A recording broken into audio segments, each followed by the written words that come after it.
everything and She be having the latest on this. Say I'm the biggest, the largest. The latest with Lauren LaRosa. Sometimes she have facts, sometimes she have details, sometimes she have a little bit of everything. what was the latest? On The Breakfast Club. Talk to me. Talk to me. All right, y'all. So Drake's team has amended the conversation, or basically added some more to the conversation that they're having in court about what discovery should look like in their lawsuit against Universal Music Group over Kendrick Lamar's "Not Like Us."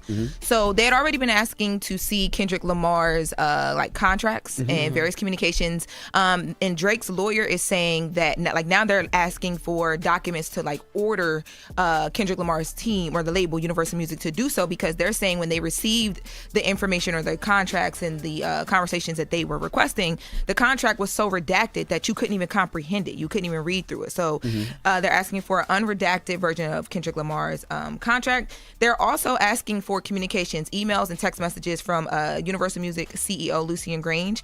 Now, Universal Music is pushing back on this, and this is new in the request for discovery. They're pushing back. They're saying Lucian Grange has nothing to do with this. So why would we provide discovery of his emails and his text messages? Drake's team is saying that's not true. They're alleging that Lucian holds a position of power because of his position in the company, and because of that, he's been able to approve the release and promotion of Not Like Us. They allege that there were different motivations that hurt Drake for Grange to do so. They say that, number one, he's known to just create competition allegedly in the Universal Music Group world, but they also say or allege that Lucian Grange had an incentive to devalue Drake's brand in order to gain negotiating leverage ahead of the upcoming contract extension talks. Now, Drake's team is like, look, if none of this is true, if these communications didn't happen, if there's nothing to hide, y'all don't have much to provide. So just show us, because if not, it's unfair, and you guys are impacting the way that we go about our case fairly. They also bring up Pusha T in the conversation from 2018. Now, Drake's attorney says that, there's been court filings suggesting that UMG's own label, Def Jam, may have cut some of the offensive verses from Pusha T's 2018 Drake diss, The Story of Adidon. Now they're saying, if you guys did this, right, and allegedly, if you knew to censor that, why not censor this other song, Not Like Us, knowing the word pedophile was used and how this could potentially impact him? Story of Adidon was a real song? That wasn't a real song. That was a freestyle over Jay-Z's OJ. That was something that Pusha put out on his own. UMG didn't put that out, did they? Well, I don't know who really. I can look it up, but I'm not for sure who released it. But I do know. Yeah, that wasn't an official release that came out on streaming services and stuff like that. I do know, though, that Pusha T, during the whole rollout that they just did have a conversation. And I've had conversations on the back end about this. The fact that there were things that were censored during that time, including anything that went directly at Drake. And because of that, I thought that was from the Clips album that they just recorded. No, but that's why they left Def Jam. Yes, that's a part of it, but this started way back then. From what Pusha T was saying and from what I was told years ago, when all that Drake back and forth was happening, there were certain things that were being stopped, or he felt like were being stopped. And this was somewhere in court documents from years ago. And then the Def Jam situation happened where the Clips had to leave Def Jam because they were being censored. But Drake's team is basically saying, if all of this is true and you guys have done this one time, why not do it another time? There has to be some sort of intention or malice here, is what Drake's team is claiming.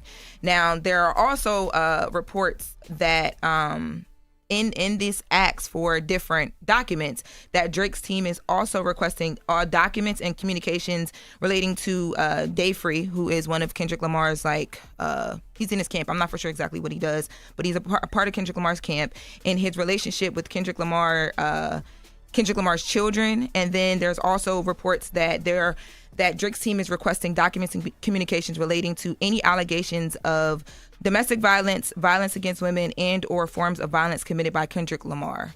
If that's true, that's some legendary host. Okay, my God. I've never seen someone take a L so bad. I used to say Drake looks like a sore thumb, but the level of sore loser that he is should be studied. Yeah, I honestly don't understand. It's at the end of the day, it's a diss record, right? And we've seen diss records from the beginning of hip hop, right? Some have been fabricated, some have been lies, some have been truth, but they were known as diss records, and they go down as diss records.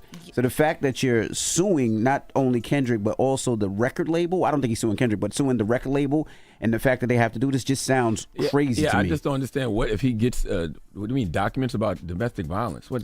Yeah, so that ain't gonna change the fact you took an L. Well, I think Like you got your ass beat in the rap But battle. none of this changes the fact, like, because when you go through deposition, they ask for so many different things, and they ask for conversations, and they ask for What- texts, and they ask for emails, and they ask for all this and that. But like you said, it doesn't change what happened at the end of it. But what and I- the fact that we keep talking about it, I think makes it worse. It does make the ass kicking worse. Last time I seen somebody take a loss this bad was Chauncey and Minister Society after Kane pistol whipped. Okay. Hey, yo. That was the last sore loser I seen on this level. But I feel like we can't move on because of these proceedings. Like, Well, Drake- we should have been moved on from this. Drake's team, it feels the same way, but they're saying that things are being held and things are not being given to them. If they're given and there's nothing there, they move on as I well. will say Drake versus Lucian is the better story in all of this. Because it's always interesting to me when people make hundreds of millions of dollars with a company and the first time something doesn't go their way, they start complaining about the company.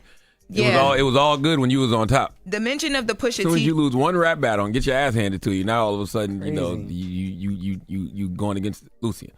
I agree. I mean, the mention of the Pusha T stuff for me read that way. It's like, Makes no okay, sense. y'all are alleging that this was put in documents, so y'all know that maybe it happened, and y'all are upset that it didn't happen again.